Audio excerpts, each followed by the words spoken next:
Hello mga ka-viewers, welcome back to my YouTube channel, Kois Repair and Tutorial. So for today's video mga ka-viewers ay magre-repair tayo ng isang ito na naman Bluetooth speaker. At the same problem mga ka-viewers, yung i-repair natin kasi kadalasan dito lang talaga.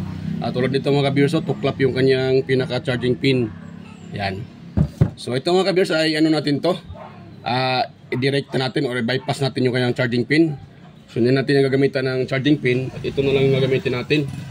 Itong charging port ng ano natin, itong charging cable ng ating charger. Yan, so bago yan mga ka-viewers, kung bago lang kayo sa aking channel at napadaan lang, so huwag yung kalimutang mag-like, mag-share at higit sa lahat mag-subscribe at pakipindot na rin yung bell button sa taas mga ka-viewers. Pakilagay sa all para updated palagi sa mga video. So yung ako'y nag-upload.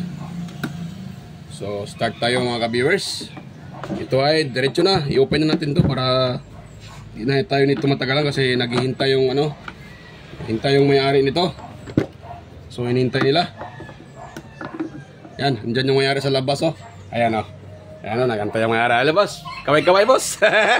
Ayan, ayan ang may-ari mga ka-viewers. Hinihintay niya yung kanyang kanyang Bluetooth speaker. Ayan, so gagawin natin to. At pasensya na, medyo makalat yung aking mesa kasi kaka-repair ko lang din ng electric pan. So daming pumapasok na electric pan natin dito kasi medyo kahit maulan mainit din yung panahon natin. Tapos maraming nasira na mga electric pan. So ito muna natin mga viewers. Ito yung ating operasyonan ngayon. Itong speaker na to. At salpak ko muna pala yung aking soldering iron para diretso na tayo. Yan, magulo pa yung mesa ko. Hindi ko pa nalinisan. So pasensya. Medyo magulo yung mesa. Yan. Alam muna mga kabisa, ko muna, plaster ko muna. Ayun. Ang problema, may nag-video okay sa kabila. Baka mano tayo nito, makapiright. Baka masipa tayo nito ni Lolo. May nagbi-video okay. Kaya kailangan natin madalian. Tapos hindi pa malakas yung kanilang sounds. Kapag kanya na yung malakas, nako, tayo nito. So tanggalin natin itong 6 pala. 6 na screw mga ka-viewers. Sa kanyang pinaka takip. Yun. So pag ito mga ka-viewers na tuklap, ang anak ko, hindi pala umilaw yung aking soldering iron kagwang na. Galing ka muna. Ayan, umilaw na. Buti nakita ko, hindi pala umilaw yun Tapos dito muna to sa gilid. Tayo. Medyo lumakas yung yung kumakanta. Baka maano tayo nito. Yan. So ito mga kabis, so i-open natin to. Itong 4 na screw to. Ito lang ang nakaano sa mga Bluetooth speaker. Napaka raming screw.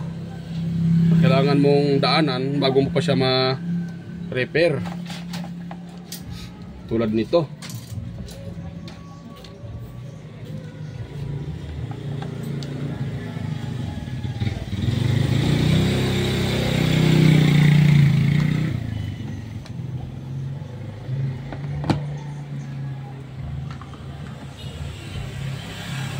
Yan. So, na-open na siya mga ka-viewers. So, next natin gawin mga ka-viewers, kung sakaling kayo ay mag-repair, kailangan yung, pati dito pa pala pero palang screw itong, daming screw nito So, kailangan yung baklasin yung kanyang pinaka-connector ng baterya. Huwag kayo mag-repair na nandyan yung baterya kasi baka masira pa yung imbis na maayos, ba may mag-short dyan, wala na. TY na yung nire-repair nyo, hindi na gumagana yan. Kaya kailangan nating baklasin muna itong pinaka niya, pinaka battery.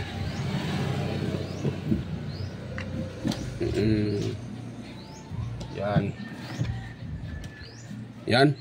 So ito na yung pinaka niya, pinaka board. Tapos tanggalin natin yung pinaka battery mo. Tanggalin natin yung mga mga viewers, yung kanilang connector. So Yan. Mga viewers, tanggal na yung pinaka battery.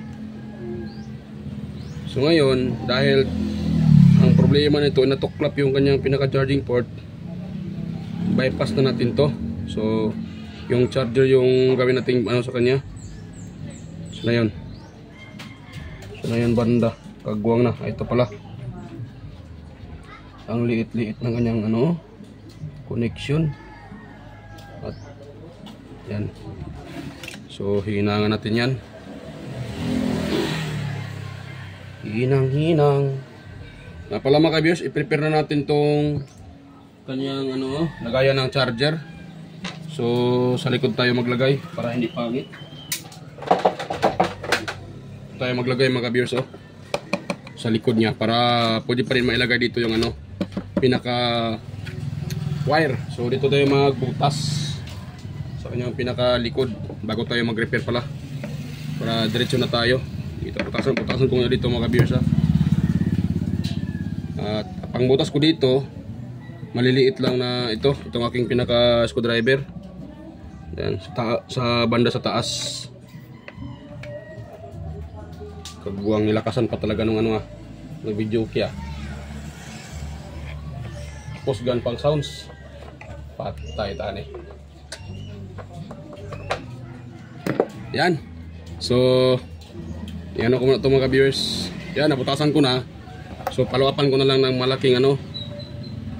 Malaking ito. Ayan. Yun. So malaki na yung butas. So tapos na tayo dyan. Kuha tayo ng wire.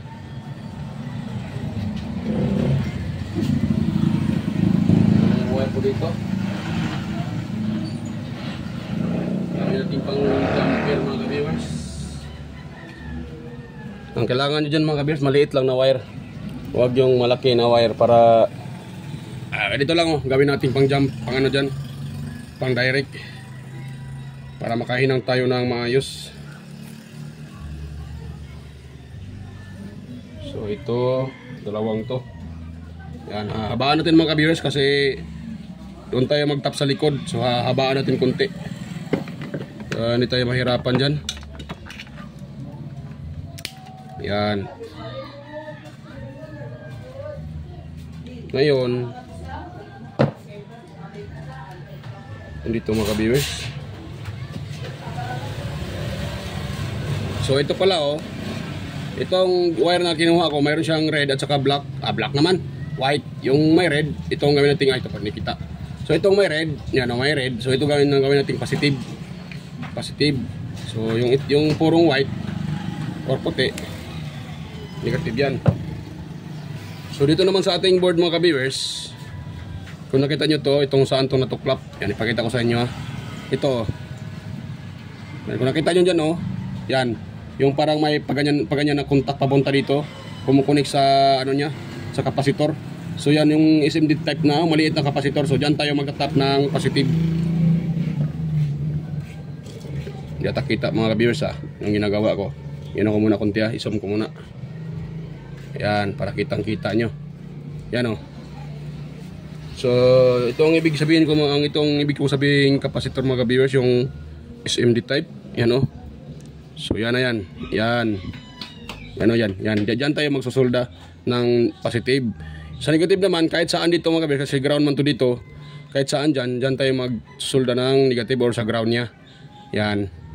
So, kunin ko muna ang aking ano. Yan. Diyan tayo magsusulda mga viewers. Ang lakas pa ng ano, boses ng nagbibideo, okay? Kaya nato dikatan nito mga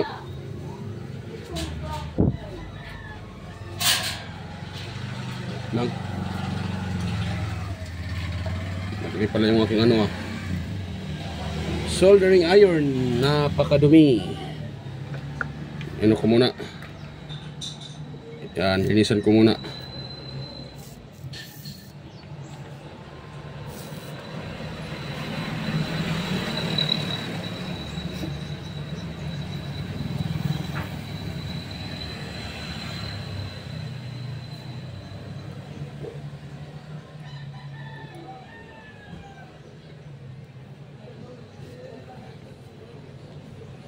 Ayaw niya maka viewers dahil madumi yung aking ano. Hirap ito makatunaw. Yan, linisan ko sandali mga viewers para madali lang. So hindi ko na pakita sa inyo paglinis nito para hindi tayo matagalan. So stay tuned lang mga viewers. Yan, dahil malinis ito mga viewers, so okay na yung dulo ng aking soldering tip, yung dulo ng soldering iron. Yan, pwede natin ito gagamitin. Yan. Nilinis ko lang sa mga viewers kasi madumi siya. Ngayon, maghinang tayo mga viewers. Hinang natin una, ito muna ang pinaka-positive ito. Yan, so maghinang tayo dito sa kanyang input. Yung sinasabi ko na may kapasitor, yung SMD type kapasitor, diyan tayo maghinang. Yan, kita ba? Yan, diyan tayo maghinang mga ka-viewers.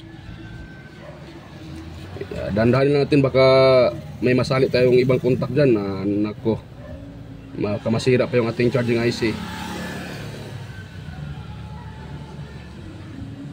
Yan, ganun lang mga ka-viewers. Yan, pwede na yan siya. Hindi na yan siya matutuklap. Tapos dito naman tayo sa pinaka ground. Yan, dito tayo maghinang. Yan, sa pinaka ground niya mga ka-viewers.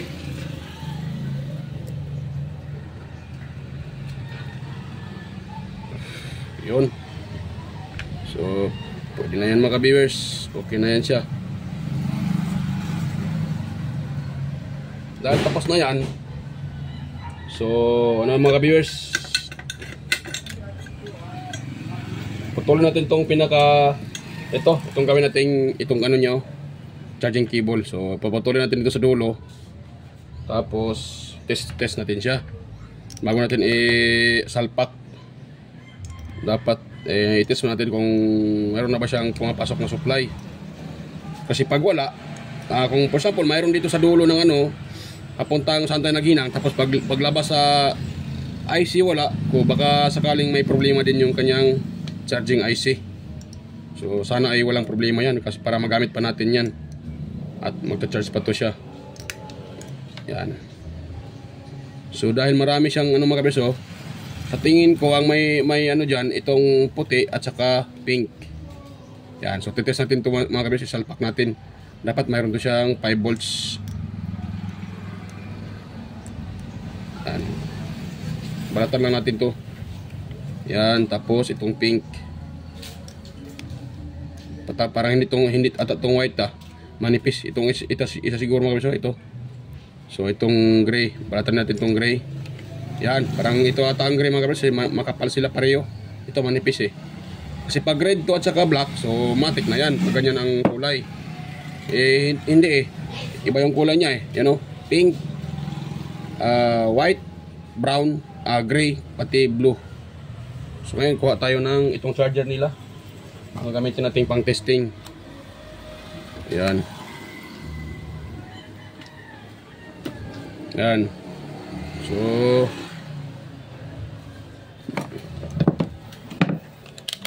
yan, set tayo sa DC out, sa DC volts. Test natin ito sa mga viewers. Ayan, yung aking pinaka So dito tayo magte-test tayo sa tawag dyan, sa kulay pink at saka gray brown, gray pala. So test natin. So wala siyang lumalabas na 5 volts. Walang 5 volts na lumalabas sa kanya. Nako, paano to? Iwan ko na lang. Bakit wala siyang 5 volts? Wala talaga siyang 5 volts mga ka-viewers. Ang nangyari dito, baka naman sira tong kanyang pinaka-cord. Transfer ko muna mga ka-viewers Yan. Ayun, so transfer ko na siya. At ngayon, i-test natin siya uli. Dapat mayroon na to. Yan, mayroon na. Yan, kung nakita nyo, mayroon ng 5 volts. Ay, ayaw pang ayun, yan Yan, 5 volts. 5 point, kano yung reading niya? 5.1. 5.1 volts DC. Yan o. Gray tsaka pink. So dyan tayo kukuha ng supply. So itong dalawa mga kabiyers, papatuloy natin to. Wala naman tong gamit. Ano lang naman to, sa data lang. Itong dalawa to sa data to yung data. So papatuloy natin to. Walang gamit na to. Ito lang pink, pati itong gamitin natin. Ito lang Yan, yung gray na yan at saka pink. Ang positive natin, yung pink, ulitin natin mga kabiyers So yung testpad natin, lagyan natin dito sa kulay pink. Yung red. Tapos yung ating tawag dyan, yung ating pinaka black, ito natin ilagay sa gray. Yan, so kung nakita nyo, walang nakaganyan yung parang negative side sa side nya, wala. Yan ibig sabihin tama tong ating na ito yung positive, yung pink. So yan, tap natin yan mga kabiyers para matapos na tayo. Sige po. Yan, so ito ay assemble ko muna mga kabiyers at hindi ko na maipakita sa inyo para hindi na tayo masyado haba video natin. Ilagay ko lang naman dito, tapos ito sana yung pinutlo ko kanina, ito ilagay ko to doon sa takip niya. So yan, stay tuned lang mga kabiyers, pakita ko lang sa inyo pag matapos ko na itong ma-install dito at saka may lagay doon sa takip. Yan, stay tuned lang. Ayan, so okay na mga kabiyers, na-assemble ko na. At ang yung baterya na-connect ko na sa ilalim. Ngayon mga kabiyers, yan, okay na yan siya. Yan naka-connect na yan. So bago pa tayo mag-assemble mga kabiyers, ayan, mega loud shoutout po sa inyo, sa mga patuloy sumusuporta sa aking channel at nanonood sa aking mga video. Ayan, sa mga organic viewers natin dyan, silent viewers, sa mga subscribers, mga bago or yung mga dati pa. So mega love shoutout po sa inyo. Yan, so mega shoutout din sa mga nagko-comment na sina si Sir Randy Trinidad, Sir John Santiano, Sir Alex Paroni, Sir Toxic Gaming, Deska Kabungkag, Florindo Isidro, Sir John Mercado Jr., Sir Manuel Mahadokon, Sir Ferdinand Lopez and Mardison, Sir Edgardo Jr. Dato Talavera, Edgar Macam, Sir Vicente Biboso Bandiquillo, Rinaldo Macasiano ng GMA Cavite. Yan, may shoutout po sa inyo mga idol, mga sir. So ganun din sa aking mga kaibigan sa YT na sina si Andy Tech, Inting Butingting, Andy Rabino TV Tech, Tele Chair, Maya Vlog, Andy Rabino to, West Jojo Tech, Ricardo Bernardo, Fix and Review, Yoda Tech TV, John P Technician, Rolo Po Studio, Ortic TV Official, Yoyong's Repair and Tutorial, Tons by Vlog, Tactics PH Official, Jimenez Iban Vlog, Hipil Am Country Living, GOG TV, White Terry, Porsche TV, Bullet Train Channel, GG Channel, Soktek TV, Kerry Mendoza Vlogger, Chris Perez Vlog, Raul San Andres, AIDS Tech TV, GFC TV, Sibuan ng Amaw, Juice Electrical Vlogs, Road Choice Fishing Adventure, Mercy Wiram, Amigos Amigas, Jan and Gracia, Tuna in Cabo, Liotech, DJS Channel, Tiger Set TV, Indites TV, Lex TV Official, Jeros Flores Mix Vlog, Daborton Channel, Sir Watkins, Life in Japan, Abi the Explorer, Sir Lawin, Iconic Insight and Beyond, Din Lens TV Vlog, yan, may shoutout idol, Naanatanan TV, Maskarang Vlogger, Reyna Vlog, Lock the Great, Aling Peps, Marco Francis 713 Mix Vlog, For the Expert, Just Dado, Lovely Mood Forever, Island Store Mix, EQC TV, at Kisnel Channel, 3M Vlog, Anonymous Vlog, Jinky Inok Vlog, GWG Ward, Teacher 2PS, Tikangkang, Bitoy Malana, Darwin Tech, yan, Parme Boy TV, Roger Cedric, DJ Disco Hunter, and shoutout po idol, mga idol. At kaya mo pala, shoutout din kay Bayon TV Vlog. So yan, shoutout po sa inyo mga ka-idol, mga ka-master. So ito, yan na natin to. Ilagay natin at ititest natin mga ka-viewers bago tayo mag-tornilyo. So kunin ko dito yung mga tornilyo. Yan. Naiwan ko pala sa baba yung tornilyo. So yan, i-tornilyo ko na siya mga ka-viewers. At para tayo ay wag muna natin tornilyo. Ititest muna natin pala ng final. So sana ito ay magpa-power ng mga ka-viewers. Ayun, success. So yan, mga kabiyers, oh, success na at may red light. Ibig sabihin, charging yan. So yan, habang nagcha-charge yan, so ano na natin, ilagay natin yung mga screw nya. Excuse me po, para tayo ay makapag-test na. So ito, i-screw natin sa mga ka-viewers. Dahil sandali lang naman yan. Kung okay pa yung baterya, magkakarga na yan. Yan. So nga pala mga ka-viewers, konting healing lang. So sana po huwag nyong i-skip yung mga ads na lumalabas sa aking mga video.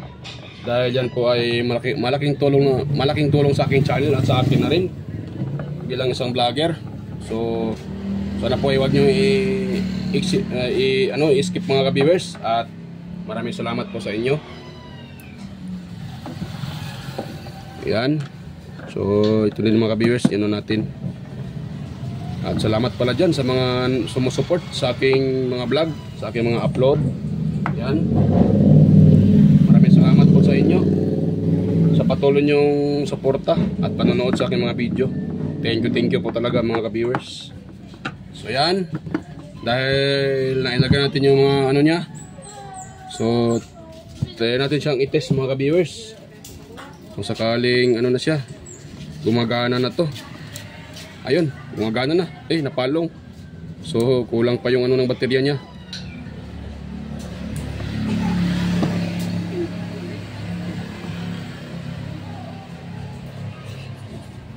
So okay mga ka-viewers, oh, nagka-charge na siya. Nga lang yung baterya ano pa, kunti pa lang yung laman.